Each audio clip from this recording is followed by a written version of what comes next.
Admitting a whole bunch of people.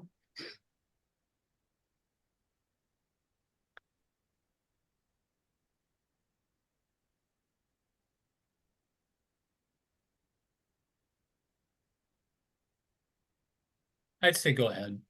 Okay, sounds good. All right.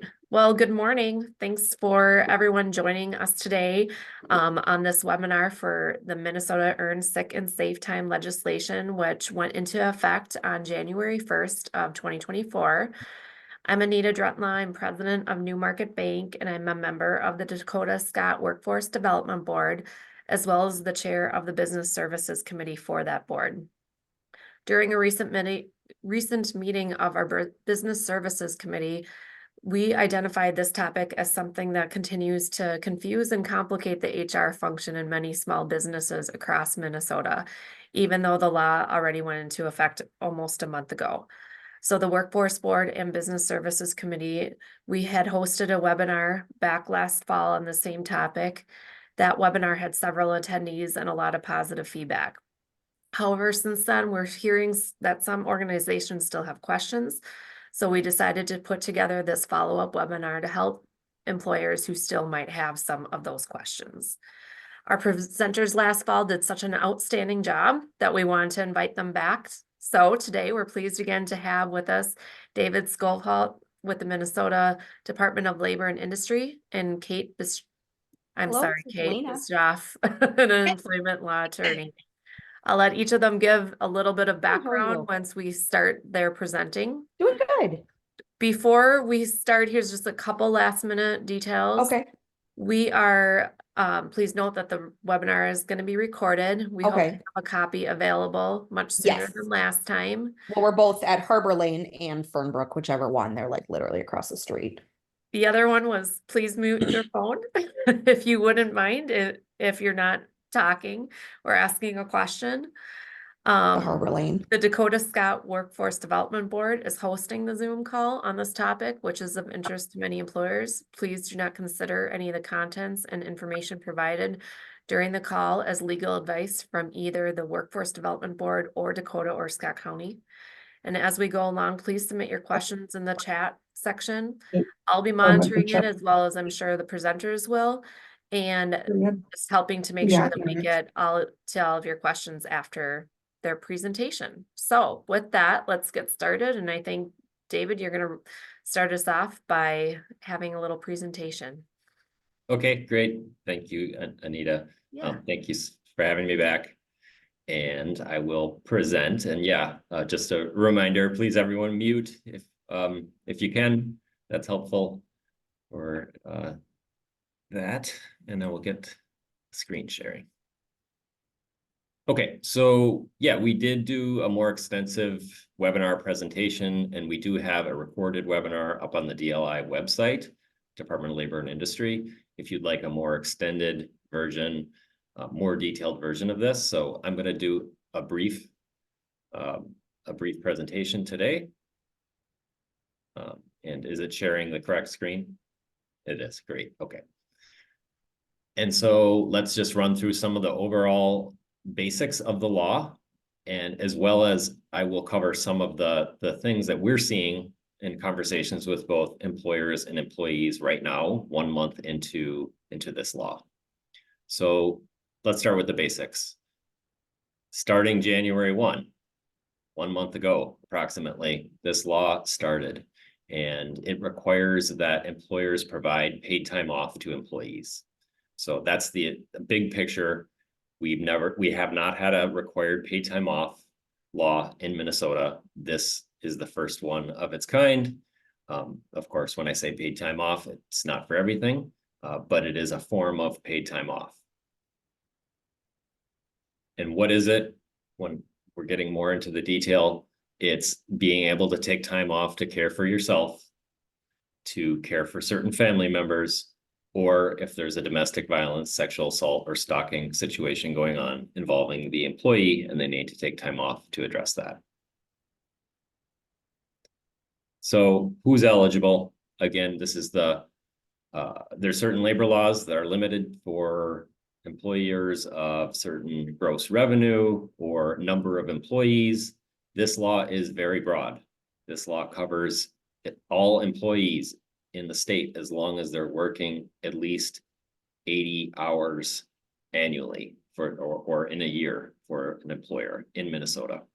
And when we say for an employer in Minnesota, the employer could be located out of the state, but if the work is performed in Minnesota, that's going to fall under this law. There are very few exceptions. Federal employees, also certain airline crews, as well as independent contractors who are not employees, and in certain construction collective bargaining agreements that have a waiver provision. All other industries are covered and included in this law. So on the bottom here, this is kind of the reminder that that does include employees that a lot of employers call temporary or seasonal or part-time, as long as they're working those 80 hours. How much time can be earned? Probably a lot of us know this at this point, but it's 1 hour for every 30 hours worked, and the employer can cap that amount at 48 in a year. One of the things that's confusing is the up to at least kind of language that is in some of the materials when it comes to the 48 hours. And just essentially what that means is that, let's say you had a part-time employee, it's possible if they're working throughout the year and they're earning at 1 hour for every 30 hours work, it's possible they never reach 48. They need to have the ability to reach 48. At that point, the employer can stop accrual for that 12-month period, that benefit year, or that accrual year. Employers can also front load the amounts, giving the amounts at the beginning of the year, and there's several options for that laid out in our materials in FAQ. What the time can be used for, I'm not going to run through all these in detail. I'll just touch on the one that's the most, where we get the most questions, and that's the fourth bullet point here. It's closure of the employee's workplace due to weather or public emergency. And we haven't had so much of that this year with weather or schools, but it really is, it's going to be specific to the employee's workplace. So if an employer has multiple sites, they may close one and may not close another. It depends where that employee works in that situation and whether ESST would need to be made available. The school or care facility, again, closure for weather or public emergency. We've been getting questions around, well, there's a teacher meetings this day or some other thing that's going on. The way the law is set up is for those days that weather and public emergency, when there's an unexpected day off, when parents can't plan ahead or know that there's going to be a day off of school. Paid interaction with the city ordinances. St. Paul and Bloomington have both amended their ordinances to align with the state law, and Minneapolis may do the same. So this may be an issue that is becomes easier for us to navigate, but essentially, like any labor law, you're looking for the standard that is most beneficial to the employee. So for example, Minneapolis's ordinance says that employees cannot, that employers can restrict earned sick and safe time for the first 90 days of employment. So if you're a Minneapolis employer at this point, you'll need to shift to the state rule on that, or the law when it comes to the first 90 days, which is that access needs to be made available as soon as the time is accrued, access to the earned sick and safe time.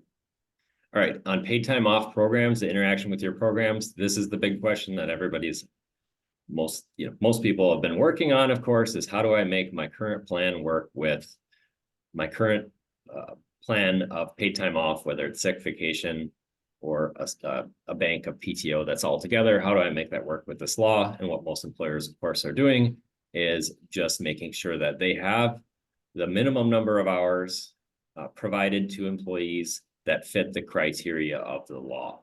So if you are providing hours up and above the minimum number of hours, you can set your own criteria for how those are used, for what types of uses that employees can use them for, notification process, different things like that that are different from the law, just like how you would have done 2023 or prior. Those are employer decisions to make. When it comes to the minimum number of hours for the earned sick and safe time law, there's a certain set of criteria, terms and conditions under the law. So that's how kind of thinking about how that works. All right, so a couple more details. Here are some things that we're seeing that all employers haven't quite figured out quite yet. And of course, we're still new with this law, so it does take time. But it's earning statements. So one of the things is adding on earning statements the total number of hours that have been accrued by employees, as well as the total number of hours that were used in the last pay period. And when I say accrued, it's not only accrued, the total number of hours accrued, but it's the total number of hours available to the employee. So it's not if I've accrued 48 and I've used 40, it doesn't have to say 48. It's whatever I have available at that moment. So hopefully I didn't confuse that. And then secondly, what I have available in the last, what I've used in the last pay period. All right, so the employee notice, that's another part of the law, and that is that employers are issuing something in writing, a notice to employees informing them about this law, about the time that's available to them, how they accrue the time, the uses that are available to them for earned sick and safe time, all the different, those different factors. And we have a sample notice on our webpage. So that's probably the easiest way for employers to follow through on this, but you certainly could create your own notice as well. The sample notice is, it's on our webpage. It's in a Word and PDF. So you can take the Word and manipulate it. And if you're going to add it to your handbook, which is one of the requirements, if employers have a handbook, that it is also added to the handbook. Additionally, with the notice, there's a requirement that if the employee's primary language is not English, that it be also provided to them in that primary language. We have about 20 translations, 20 languages translated on our website. If you have an employee who has a primary language that's not translated on our webpage, send us an email and we will get that translated and get that back to you and posted for others. Okay, so foreseeable and unforeseeable use. A reminder here that one of the provisions of the law, it says that if the employer expects the employee to notify them that they need to use the time, they have to tell them how to do that. This is probably a standard procedure that most employers already have in place. Who do you call? Who do you text? How do you notify them that you're going to need time off in a week and a half for a doctor's appointment? But it's just a reminder, have that clear written policy. And of course, give it to employees so they can understand how to do it. Documentation. So a lot of employers who are converting paid time off plans that they previously had to the new one, one of the things is that they had provisions that said, if you're out 2 days, you need to provide a doctor's note, for example. And so the new law says that, or the law says that it's more than 3 consecutive days. So if they're using their earned sick and safe time, that's something that you probably need to modify your current policy or plan. You don't probably need to, if you need to, if it's for earned sick and safe. So that's another thing to look out for. Replacement workers, you can't require the employee use of earned sick and safe time to be dependent on them finding somebody to replace them. I also don't have on this slide, but another bullet point I should have had here is the attendance policies, because that's another thing we're getting called about. So a lot of employers have no fault attendance policies or point systems. So those are prohibited from being used when the employee is using earned sick and safe time. So kind of going back to what I said before, if the person is not using earned sick and safe time, if they're using some other paid time off that's from the employer, the employer potentially could give points in that situation. So making that distinction there. And then here's a reminder, got lots of resources, FAQ, those sample notices, videos, and we are available for calls. We're getting lots of calls, still lots of calls and emails every day, probably around 100 a day on earned sick and safe time. So please contact us if you have any questions, and we're available for that. So that's my really brief run through on earned sick and safe time.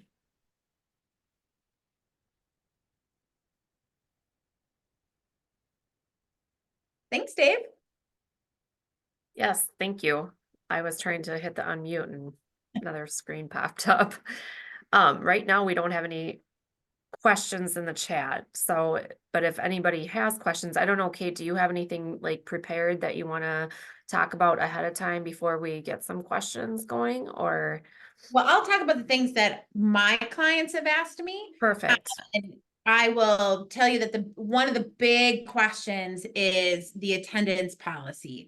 And if my client has a PTO policy that is compliant with ESST, they have not split those two things out. And so they have, it's more generous than ESST. And so they're going ahead. But now they have a whole bunch of attendance issues where the person's not been there. What are we going to do? This normally would trigger us talking to the employee, potentially even providing discipline.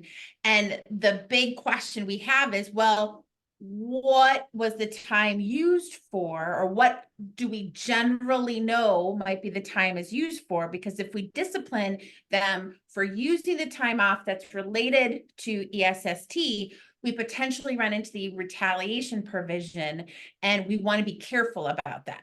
Some employers have separated out PTO and ESST, but when you do that, you're always asking the person why they're not there. And generally, I don't want to know when someone has a disabling condition until they need a reasonable accommodation. I don't want a lot of that information as an employer, because it puts me at risk for discrimination and reasonable accommodation claims. So I generally don't like separating them out unless you really want to get into somebody's business about why they're not there. But if you have them together and now you have to discipline someone and they still have PTO, do you potentially run into the anti-retaliation provision? And if you wanted to super reduce your risk, you don't ever discipline for attendance until they're out of PTO. That's just kind of how it shakes out, because then they used all of the time that was available to them, so that we're not running into the anti-retaliation provision. And if they had the time, they got it paid, we're good. We don't have to do any kind of payout, which is not a requirement under ESST upon termination.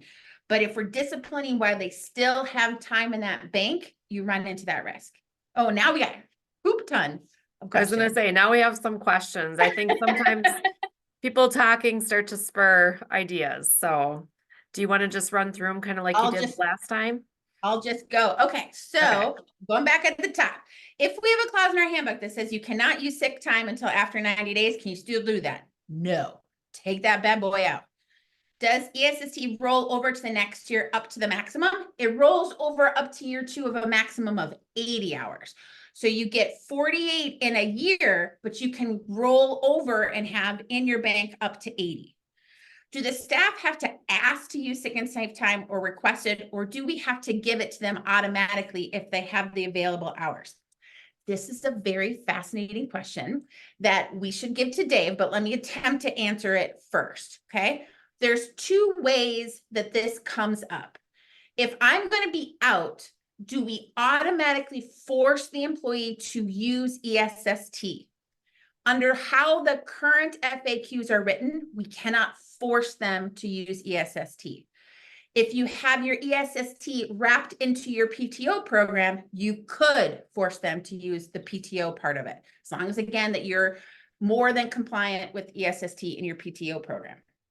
But if you have a separate ESST program, it says they may use it. It's not that you are able to require them to use it. So Dave, there you go. Set you up. All right. Okay. Yeah, I agree. It is a bit of a tricky one. Because, of course, if somebody just calls in and says, I'm not coming in today, that's not going to be sufficient for an employer in that situation. So, I mean, we have said that an employer can say, well, can ask, why aren't you coming in? And of course, the employee can say, I need sick time or earn sick and safe time. The law also has a provision that talks about that the person doesn't need to, and our FAQ talks about, person doesn't need to specifically ask for earn sick and safe time. Everybody's not going to track the name of the law and the acronym and things like that. So I think the intention here is that the employee is notifying the employer that they need to use it in some way or another. And the may part of it is kind of, it is in the law. It does say may. Of course, if the person chooses not to use earned sick and safe time, then they don't fall under the protections of the law. So. Yeah. So normally what we do here is we say, why aren't you coming in today? Well, I've got a sick kid. I'm like, okay, we'll charge this against your ESST or your PTO. It's only when they say no that you run into that issue. So you might want to start talking to your managers about when somebody calls in, you ask, is it because you got a sick kid, or, what's up? But we don't need to know a lot of information. Remember, we as employers are never entitled to diagnoses or a whole lot of information related to a health condition, whether it's the employees or their family member. So like, you got a sick kid? Okay, we'll put you down for ESST or PTO for that day. That's just how the two questions will generally run. Okay. Can you confirm or clarify? Is it okay to mandate that they let us know prior to the absence that they need to use ESST? No. They need to notify you as soon as practicable. Okay. So let's say I am your employee and I am driving my car to work. I'm going to get there. It's going to be great, but I hit a slip. I have an accident. I break my leg. Okay. To be honest, I'm not going to tell you until I have a cast on. Okay. And so we cannot require that they tell you before. It's as soon as practicable. Okay. That they let you know that this happened. I'm not going to tell you before I get into the accident that I got into the accident, even though an injury definitely qualifies me to use ESST. So we cannot require that they tell us before. Yeah, they get to say in hindsight, yep, I was sick. Yep, I got into an accident. Are workers here on H-2 visas for summer work covered? Yep. I think, to be quite honest, ESST is going to be the biggest headache for state fair vendors. Like, that is just going to be an absolute cluster for them, because that's, whatever is best 12 days of summer or whatever it is. Like, that's 12 days where these people are working a lot of time and now they get sick time. Yeah, everybody gets it. If they are here, if they live in Wisconsin and they're working here, yes, they get it. Okay. Are you able to label ESST as PTO and not separate the two? Yes. Okay. There's lots of benefits that go with that. Okay. The recent guidance provides ways we can calculate an hourly rate when an employer is paid on a commission. Employees are paid an hourly rate of $16 an hour and commission on top of that. Can we pay ESST at the $16 hour like we do for PTO? Yes, provided it is more than the minimum wage, which nobody in the state pays, because everybody's, you can't fire people at $10.75 or whatever the minimum wage is currently. I had it wrong on a slide that I gave to a presentation I gave to a staffing agency, and no one noticed that I had the number wrong because no one pays minimum wage. That was very funny. What if someone has negative PTO for the reasons other than ESST, then has an ESST reason for needing to be out? Do we need to allow them to be out for ESST reason? Your obligation for earned sick and safe time is that you give the time.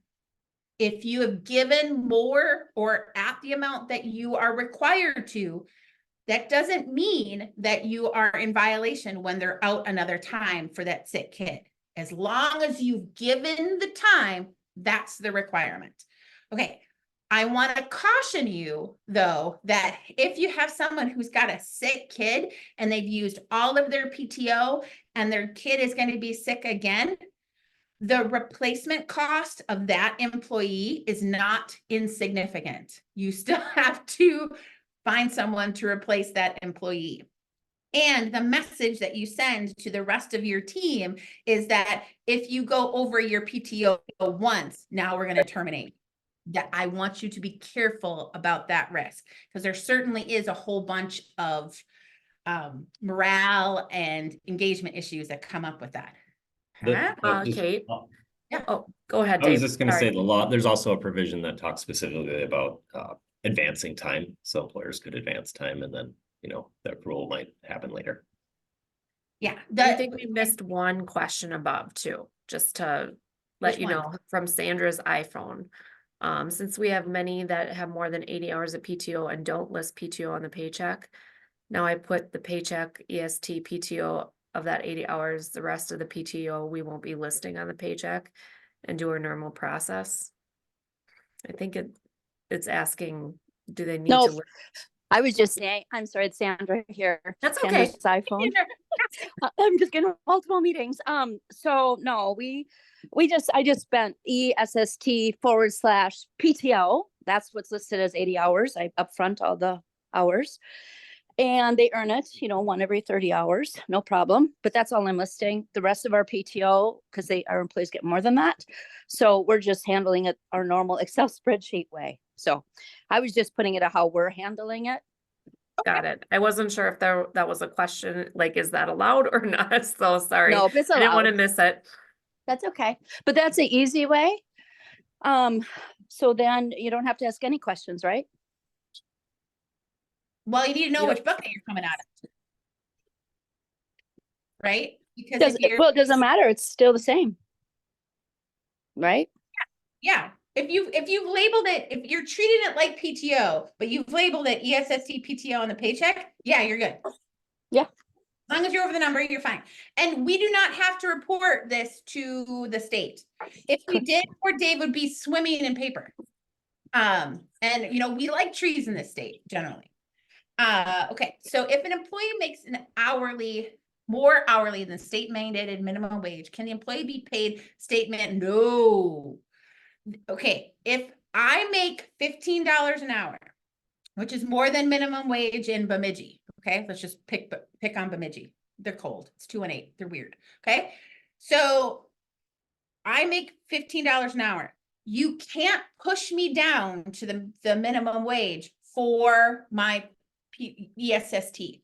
You have to pay me at my hourly wage. That if you do that, you're creating liability across the organization, and then you get to meet people like Dave in person, and he might be a lovely, lovely man, but you don't want to meet them in person. Okay. If an employee makes more hourly. Oh yeah, I think I answered that question. I think Alexandra put it in twice. Okay. What other questions do y'all have?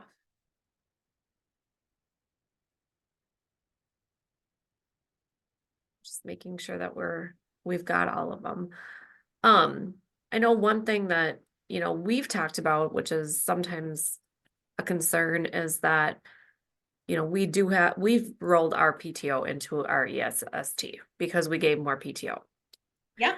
So, we have certain days that, being at a bank, that the Fed is not closed, that we're required to be open, such as the day after Thanksgiving.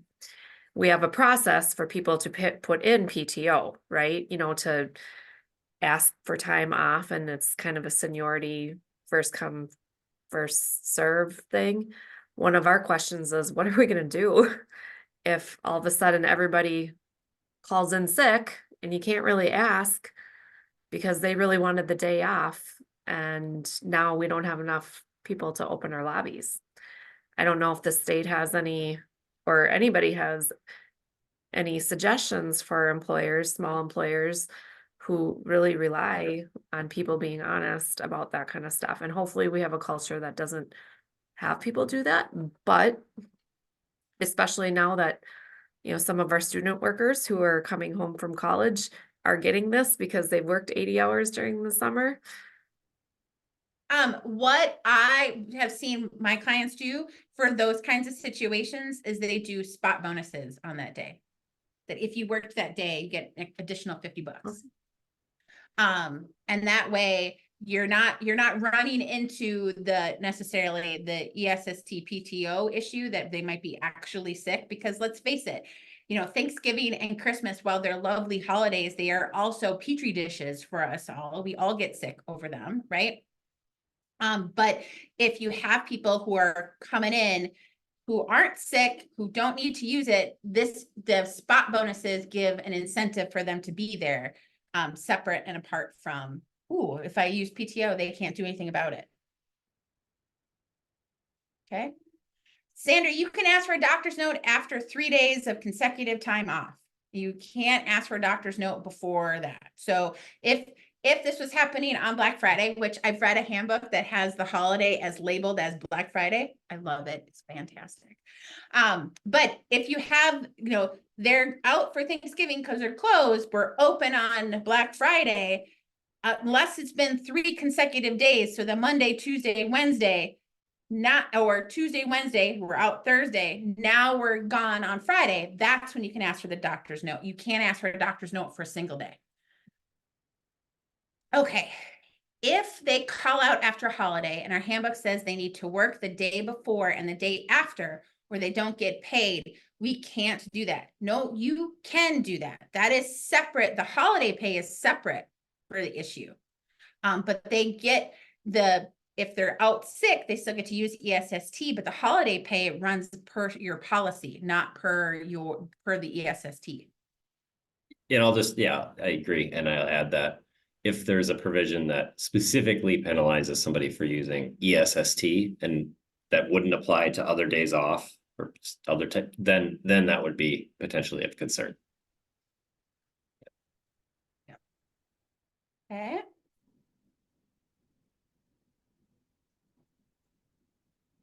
Any other questions? I'm a Pisces. Kate, is there any other major issues that you get questions about from clients that hasn't been addressed today? We have dealt with a lot of policy issues, making sure policies include the right information. I have seen some policies that are trying very, very hard to look exactly like the statute on this, which in my personal opinion, is a mistake. You need to provide information so that people know how to use it and what they are entitled to, not all the 11 different point things about who they could use it for. You need to be very careful about, no one wants to read a 75-page handbook.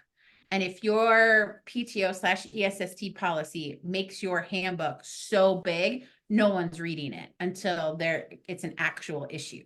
So you can put information in like, we have a PTO policy that allows you to rest and recuperate. And if you have a family member who might be sick or injured or dealing with some sort of criminal action, this is the time you get to take off.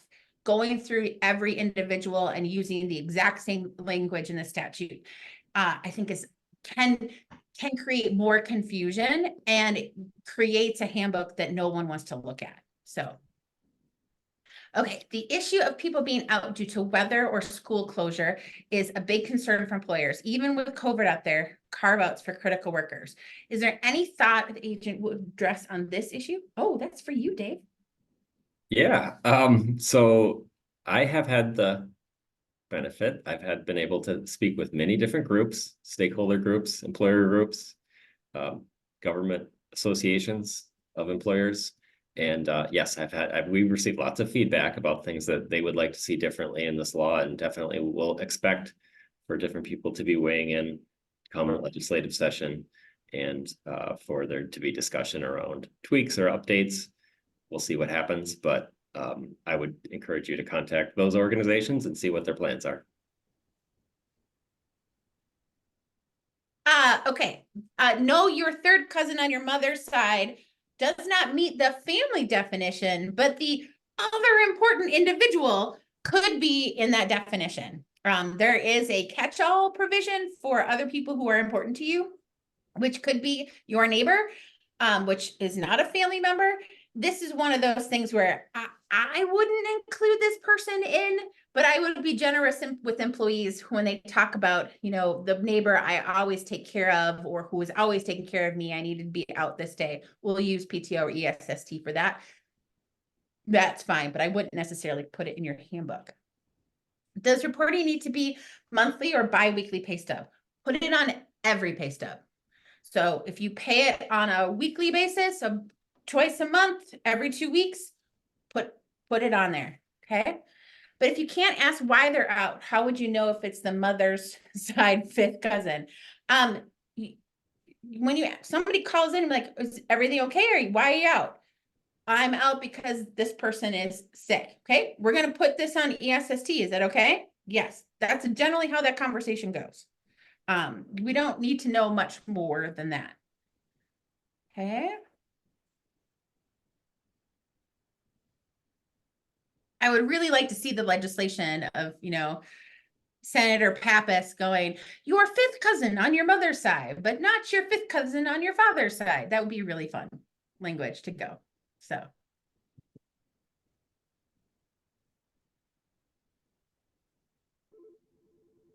Dave, are you getting a lot of specific questions that haven't been addressed here that maybe would be helpful for the attendees?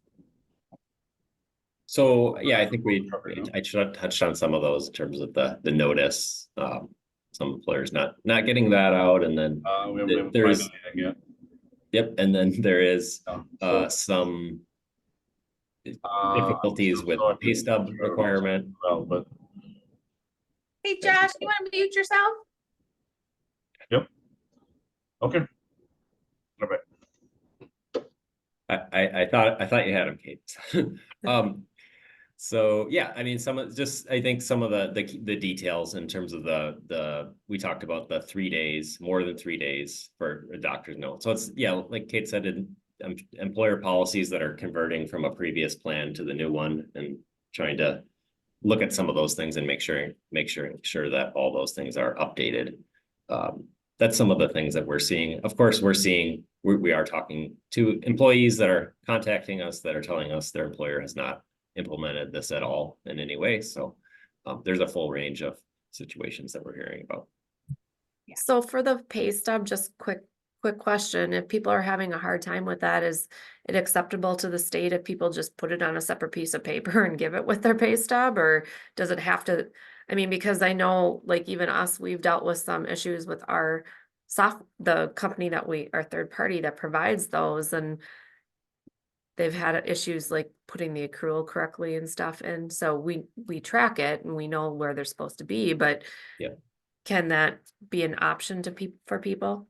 So I would say on that the state law requires it to be on the pay stub, but we are trying to work with employers that are doing their very best to comply with the law. So if somebody's putting it in the envelope with the pay stub, that's pretty much connected to the pay stub. So It's better than nothing. Yes. Absolutely.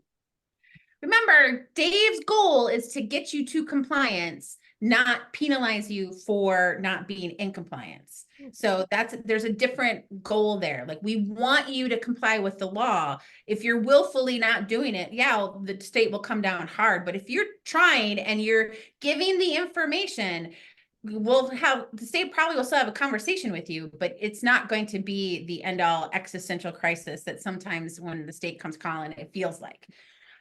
So I want to be clear about that. Like, if you're trying really hard. Now, if your third party payroll vendor doesn't know how to do this, find a different one. Like, QuickBooks does this. And so, like, it's out there and it's relatively easy. For some of them, it's a drop down menu. For some of them, it is you create a new system, but your vendor should know how to do that. Okay.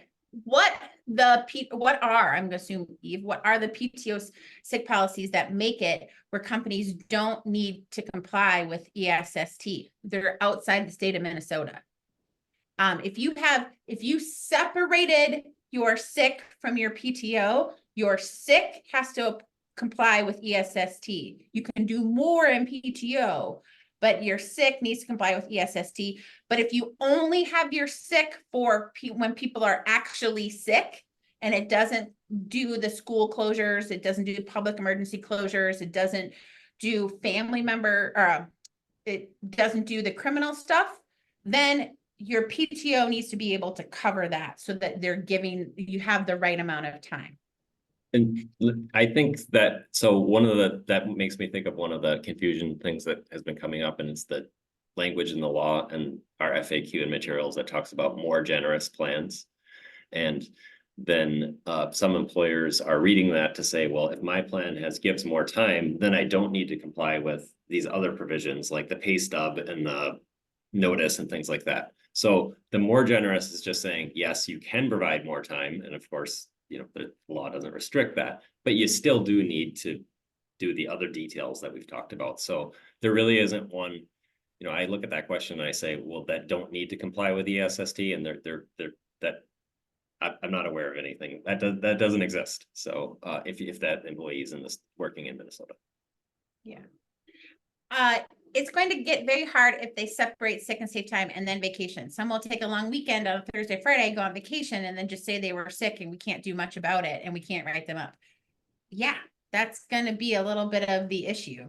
That's going to be a challenge for employers. But again, our goal is to make sure that people have the time when they need it, and that we're not being too overly policing, and we're trying to trust our employees.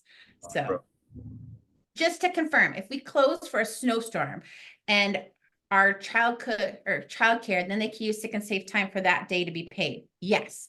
If it's a snowstorm, if it's North Hennepin Community College just had, or Technical College just had a lockdown yesterday, that would apply for them as well. Can employees ask to use their ESST time before they've worked the 80 hours? Yes, they get to ask it as of day one. So if they have, you know, if they work a really long day one and in day two, and they have a sick hour, they can use that sick hour if that's how your minimum time off requirement is used or use is. So a salaried worker, how do you compute ESST hours? Some weeks can be more demanding on time. Yep. Remember, overtime gets counted into the calculation of how much they're accruing. So if you are using a 1 hour for 30-hour worked accrual, and they work a 50-hour week or a 60-hour week, they get 2 hours for that 60-hour week. Okay, so if that's how you're accruing, you have to set it up that way so that even overtime counts. For salaried workers, generally what happens is you're not tracking their hours because they're salaried, and that would be a pain, and people get really crabby when they're salaried and you ask to track their hours. What you generally look at is, are they accruing time that would be compliant with the law in general?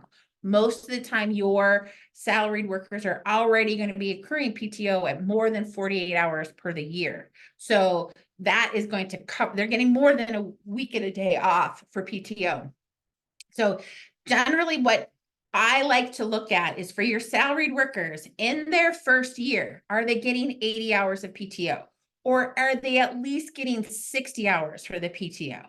Because if they're not tracking their time and they're getting more than what ESST would require, you can be pretty comfortable knowing that they're getting the right amount of ESST if you're giving them more than what the minimum would be.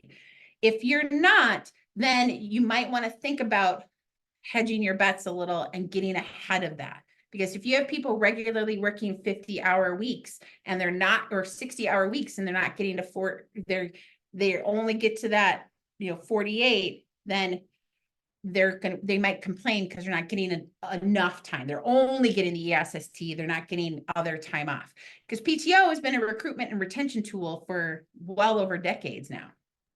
And there is a provision in the law that says that employers can assume that salaried workers are working a 40-hour work week for accrual purposes, so that they're working 40 hours. If they're regularly working less than that, like a 25-hour per week, there's not much of that going on, but a 30-hour per hour week salaried worker, then you could use the actual hour worked. Yeah. Can you set the limit on the increment that you use ESST? Like, can be full hours or shifts and not the 1.67 that they banked? Yes. However you handle time off in the lowest increment that you handle, that's how you handle your ESST too.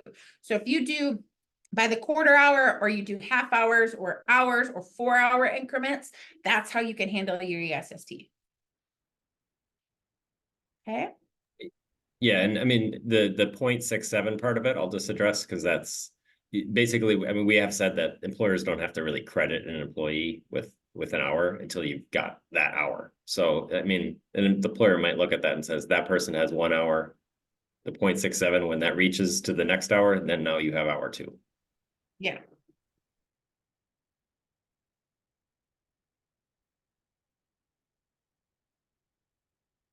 Everybody having fun? I mean, we're not talking about the FLSA, so it's a little better, right?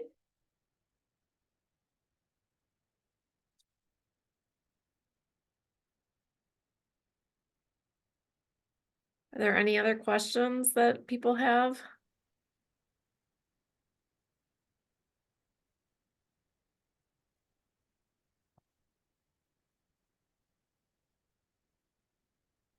I think you guys did such a great job in the fall that maybe this was a good reminder stuff, but you guys gave so much information back then that it helped people put policies and stuff in place. So, There's been a lot of great questions here though, so that's, yes, these are good things to review. And we'll send the recording out afterwards. I really appreciate both Dave and Kate for one being so easy to work with and their expertise. I agree. With that, I think we can end early. We weren't sure how many questions we would get, so, but I really appreciate you guys coming back on and spending the time with us this morning. Thank you a lot. So, Having us. great. Great All to right. be here. Thanks, everyone. All right, Have a thank you. great day. Thank you.